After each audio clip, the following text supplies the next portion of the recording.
seaneh-anehnya fetish manusia ya bos ya. Coba sebutin ayo, fetish yang paling aneh menurut kalian apa gitu.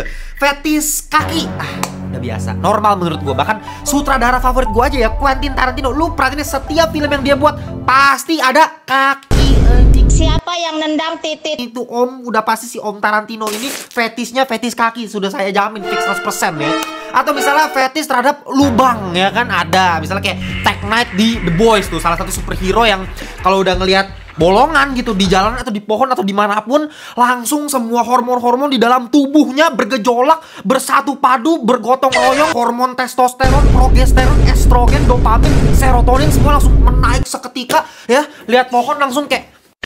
Cuman ada satu fetish lagi nih yang baru gue temukan ya setelah menonton film yang satu ini, Jurassic World Rebirth.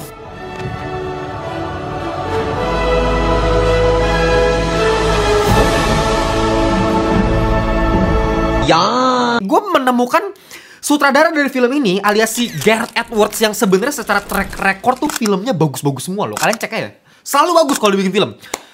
Tapi setelah gue menonton film yang satu ini, gue menemukan satu kesimpulan.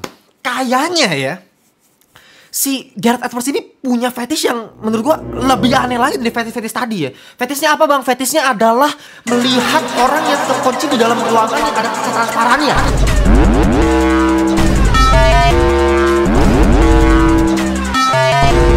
Cuman itu baru kesimpulan pertama ya. Kesimpulan keduanya film ini salah. Oke, sebelum kita masuk ke bagian maki-maki alias menu utama kita hari ini,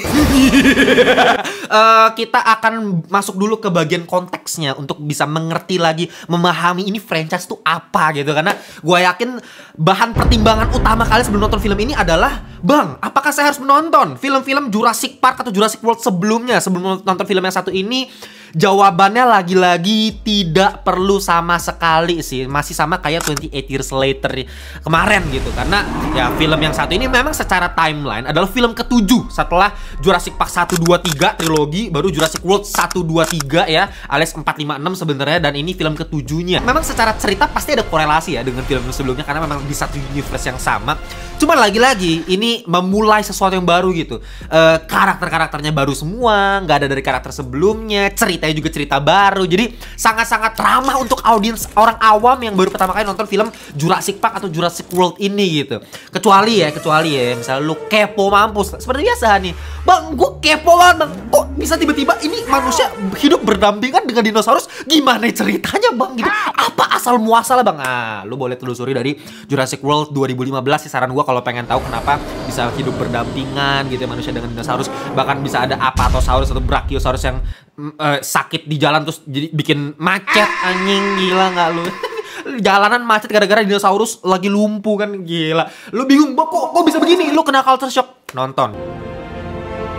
Welcome to Jurassic World. Atau lebih parah lagi bang, gue lebih pengen tahu lagi bang, kenapa dinosaurus ini bisa hidup kembali? Kan setahu gue udah 66 juta tahun yang lalu nih udah punah nih. Ya munculnya gimana ya? Berarti lu mundur lagi ke belakang bos ya, sejak tahun 1993 tuh film yang pertama. Tapi agak aneh sih lu kalau misalnya belum nonton film pertama ya, sumpah. Itu bukan alasan gitu, bukan alasannya karena lu pengen nonton film ini baru nonton film. Aneh sih menurut gue. Itu film GOAT man, come on.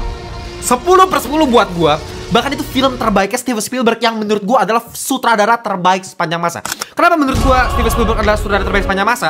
Karena 3 film terbaiknya dia buat gue 10/10. Jadi dia punya 3 film GOAT ibaratnya ya. Ada Jaws, ada Schindler's List, dan yang terbaik menurut gua ya Jurassic Park ini gitu.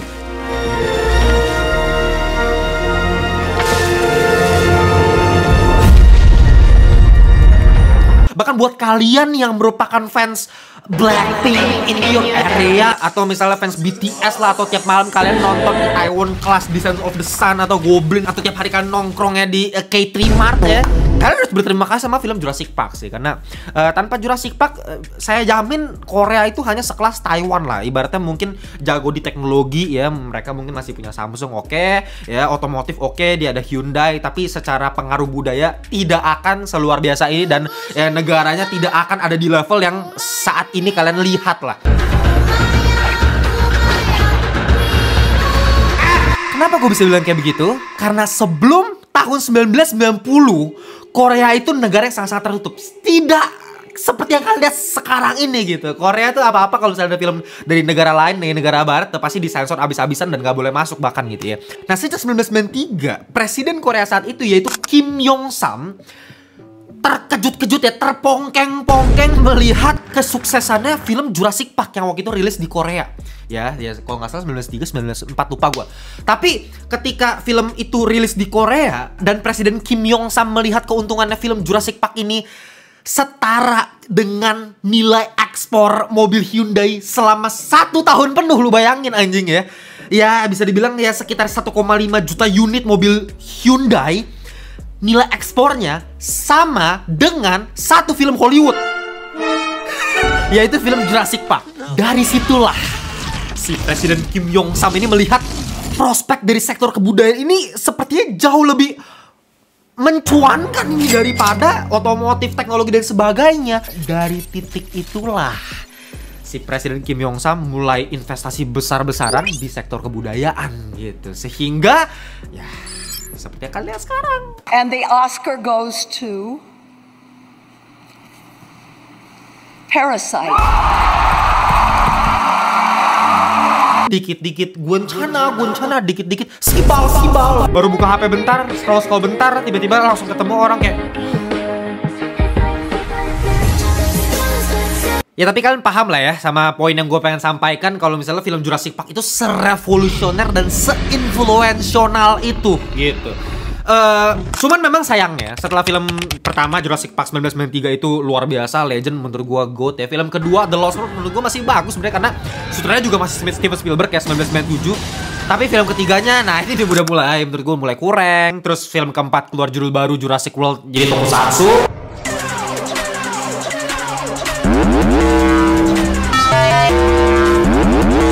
Film Fallen Kingdom kayak tolol. Film Dominion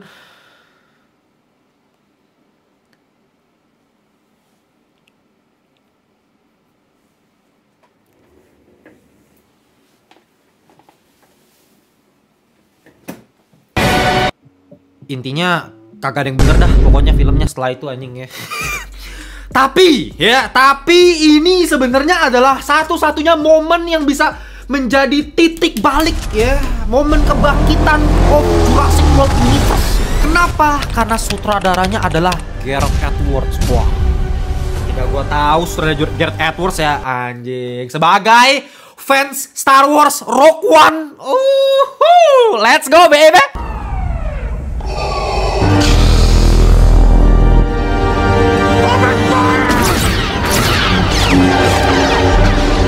Ya, dan bener aja visualnya.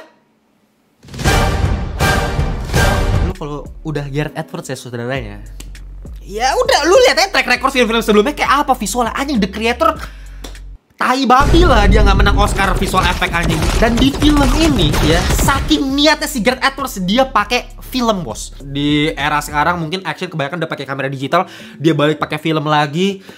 Kerasa ya grainy-nya jauh lebih natural ya, warnanya juga jauh lebih sinematik menurut gue pribadi. Dan gak cuma dari segi visual, build up tense-nya, suspense-nya juga berasa banget gitu. Gue kembali lagi merasakan bagaimana ditakut-takuti oleh dinosaurus, T-Rex yang mengejar di sungai, Mosasaurus di lautan. Ya Edwards jagonya bikin film kayak beginian gitu. Jadi secara tense tegangnya dapat gitu. Menurut gue masih cukup dibuat ngeri di beberapa bagian, di beberapa scene. Sebelum semuanya berubah ketika negara api menyerang. Semua berubah saat negara api menyerang.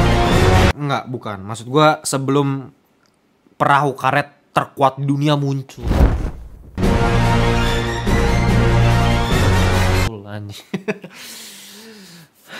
Jadi gini ya, ini gue kasih salah satu contoh ya. Ya, nih. Ini ada bola basket ya. Ini udah lama sebenarnya. Merek Molten dulu sering dipakai untuk pertandingan-pertandingan. Gua nggak tahu sekarang masih pakai merek Molten atau enggak, tapi ya yang pasti kulitnya tuh tebel ya. Molten tuh bagus menurut gua. Bola basket yang menurut gua dulu sih paling suka pakai Molten, paling enak. Nah, kulit setebel ini aja. Lo lihat ya anjing. Ya, lihat nih. Bolong ya. Kenapa? Karena si Loki ya seperti biasa. Si Loki sekali gigit bolong. Molten ya, kulit ya, Molten ya. Bolong sekali gigit sama si Loki. hewan yang paling jinak yang pernah ada di dunia ini gitu. Meskipun dia German Shepherd Herder, tapi ya hatinya tuh sebaik Hello Kitty ya. Tampangnya aja mungkin sangar, tapi hatinya seperti Hello Kitty. Dia nggak pernah galak sama orang lain, tapi giginya ya begini, sekali gigit bolong. Nah, sekarang gue kasih perbandingannya sama film yang satu ini. Perahu Karet. Perahu Karet. Ini bukan anjing lagi, bos. Ini bukan anjing. Ya, ini adalah Apex Predator. Salah satu makhluk paling buas yang ada di muka bumi ini sepanjang sejarah, sepanjang masa. Tyrannosaurus Rex, the one and only, the legend himself, the myth, T-Rex. Ya, lu tahu T-Rex itu giginya, satu giginya itu panjangnya itu kira-kira 30 cm alias seukuran pisang dewasa. Dengan kekuatan gigitan mencapai 6-8 ton per satu gigitan, yang membuat tulang sekeras badak atau kudanil sekalipun itu serasa squishy ya buat seekor T-Rex ya. Udah kayak squishy itu. Mudah sekali dihancurkan, bukan dagingnya, tulangnya. Tapi itu tidak berlaku untuk perahu karet di film yang satu ini nih. Ya bos, nah ini feeling saya sih ini mereka diam-diam iklan ini ya. Gua nggak tahu ya, mungkin gua ada kelewat sedikit, mungkin ada di zoom sedikit ada tulisan Decathlon kali, gua nggak tahu ya. Jadi ada satu scene yang sebenarnya ini scene yang ada di novel original Jurassic Park tahun 1990 karya Michael Crichton. Tapi ketika filmnya dibuat tahun 1993 sama Steven Spielberg, adegan ini dihilangkan karena katanya alasan budget ya, visual effect ya, sungai kejar-kejar sama T-Rex memang gila sih, jadi dihilangkan gitu karena durasi film juga katanya. Nah, tapi adegan itu dipakai kembali di Jurassic World Rebirth ini, yang dimana ya ini sekeluarga ini kejar-kejaran nih, mereka kabur dari T-Rex di sungai. Bahkan T-Rex tuh bisa nyelam anjing, bisa berenang, dan gue baru tahu T-Rex tuh perenang yang handal, gue baru tahu gara-gara film yang satu ini. Ya sebenarnya seru, jujur itu shot, keren anjing ya. Kalau ngomongin tense tegangnya, lagi-lagi Gareth Edwards mah dewa bos, gila. Itu shot dari bawah, angle bawah dari dalam air gitu, si T-Rex hap anjing itu same vibe sama filmnya Prince of Egypt ketika bayi Nabi Musa terombang-ambing di sungai Nil gitu ya. Dan ada satu scene ketika perahu karet ini kebalik dan si bocil ini ada di dalam perahu karet ini gitu. Jadi di bawahnya nih. Nah, si T-Rex itu udah mau melahap perahu karetnya dan giginya tuh udah nyetak. Dari dalam perahu karet itu kita lihat ini gigi tuh udah nyetak. Dan luar biasanya apa kawan-kawan? Sampai akhir film nih perahu karetnya masih utuh tanpa satu goresan pun. Gila. Gokil nggak tuh ya? Makanya entah kenapa di sepanjang nonton film ini tuh gue selalu ngerasa kayak ini scene tegang nih sebenarnya nih. Ini harusnya bagus ini. Tapi somehow gue nggak dapetin titik klimaks gitu. Kayak somehow gue nggak ngerasa puas nontonnya gitu adegannya. Malah berakhir jadi kayak oke, ini biasa aja, ini template, jadi bosen gitu. Padahal gue ngerasa ini harusnya bagus nih ya, secara penyutradaraan filmmaking ini bagus sebenarnya, tapi kok kayak nggak dapet gitu. Karena apa? Ceritanya. Ceritanya yang jadi masalah utamanya. Jangankan Gareth Edwards, Martin Scorsese, Stanley Kubrick, Steven Spielberg, Quentin Tarantino, Alfred Hitchcock, nih berlima nih bikin tim futsal buat ngedirect film ini. Tapi kalau ceritanya mengenai manusia yang bosen melihat dinosaurus dan iseng-iseng berhadiah nyoba bikin mutan, ini berlima alih-alih jadi Furious Five malah jadi sekawan limo anjing. Ya lu bayangin aja ya, premis utama film ini adalah manusia bosen ngelihat dinosaurus. Bosen gak tuh hanya? Bosen bos, bosen ngeliat dinosaurus kayak.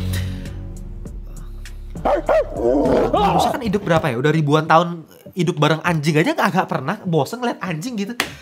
Kebun binatang masih ada, taman safari masih ada, Dufan pun yang udah berapa puluh tahun buka masih ngantri 2 jam kalau weekend gitu. Ya kan? Dinosaurus pak, belum nyampe 20 tahun. Ibaratnya nih, pertama kali Taman Isla Nubar nih, taman dinosaurus pertama kali yang film pertamanya itu dulu, pertama kali buka, dan orang yang merasakan pengalaman naik wahana di Taman Isla Nubar nih, ibaratnya dia baru punya anak gitu ya. Belum punya cucu bos, orang baru 20 tahun, belum punya cucu, baru punya anak. Terus manusia udah berpikir, wah T-Rex kayaknya gitu-gitu doang. Kita kayaknya butuh membuat sosok makhluk yang giginya lebih tajam, lebih liar, lebih brutal, lebih cepat larinya, dan lebih buas ya. Kayaknya lebih asik ya. Sekarang gue tanya, manusia goblok macam apa yang berpikiran seperti itu? Ya kalau misalnya 1000 dontol dikumpulin jadi satu, gue masih make sense lah. Itu cerita terjadi gitu loh, ya. 1000 dontol nih dijadikan ilmuwan di Universe Jurassic Park, oke, gitu. Dari situ aja itu udah mempengaruhi sistem beliefnya kita. Ini yang paling penting dari film, terutama horor ya, yang dimana kita butuh ditakuti kalau misalnya ini menjadi sebuah adegan yang realistis. Kalau adegannya tidak realistis, kita nggak mungkin takut, karena otak kita akan menciptakan tameng ketika menyadari kalau misalnya ini hanyalah imajinasi yang fiksi gitu, fiktif. Oke, ini palsu lah, kita udah tahu, nggak mungkin takut. Tapi kalau misalnya fantasi atau fiksi ini berubah menjadi realita dan otak kita mempercayai hal tersebut, disitulah dimana bulu kuduk kita langsung naik ke atas, jantung kita akan berdebar dengan kencang, pumping, dan kita akan merasakan ketakutan gitu. Kita akan masuk ke filmnya. Itulah yang kita rasakan dulu di film Jurassic Park 1993. Meskipun itu film drama keluarga, tapi ketika T-Rex pertama kali keluar di malam-malam dari pagar kayak begitu, atau harus sembunyi-sembunyi dari raptor, itu kan nggak bisa napas. Kenapa? Lagi-lagi kita percaya sama filmnya gitu. Yang dari awal udah dijelasin satu-satu lewat animasi 2 dimensi. Kalau kalian inget, mulai dari nyamuk yang dulu makan ngisep darah dinosaurus, terus mereka terjebak dalam getah, beku gitu selama jutaan tahun, dan ditemukan sama manusia, baru diekstrak tuh DNA dari nyamuknya, kita cloning, bikin dinosaurus bisa hidup lagi. Itu kan memang nggak mungkin gitu. Secara realistis nggak mungkin itu bisa terjadi, tapi logikanya make sense gitu loh. Kita bisa percaya, oke, ini masih masuk akal. Lah kalau kayak begini, apa nih manusia bosan lihat dinosaurus? Apa coba? Oke lah, ya, secara premis emang ngaco nih, oke, emang aneh, oke lah, nggak apa-apa. Tapi kalau karakternya bagus, semoga bisa bagus kan filmnya kan. Tapi goblok juga nih karakter ini. Gue bahas juga nih karakter utama dibagi dua ya, 2 kelompok ya. Kelompok pertama adalah kelompok dari gabungan kepala perusahaan, pasukan khusus, dan ada ilmuwan di situ yang bertujuan untuk mengekstrak DNA dari 3 dinosaurus terbesar yang hidup di saat itu dari 3 habitat yang berbeda, dari darat, udara, dan laut. Kenapa mereka butuh DNA? Karena mereka bisa gunakan untuk menciptakan obat untuk kelangsungan hidup manusia. Oke, menarik. Dr. Henry Loomis, this is Zora Bennett. I'm mission specialist. Sorry, what mission? Nah, yang jadi masalah, kelompok yang satunya lagi nih, yang dimana terdiri dari sebuah keluarga yang lagi naik kapal bersama-sama dan tiba-tiba diserang sama Mosasaurus yang hidupnya di laut ya.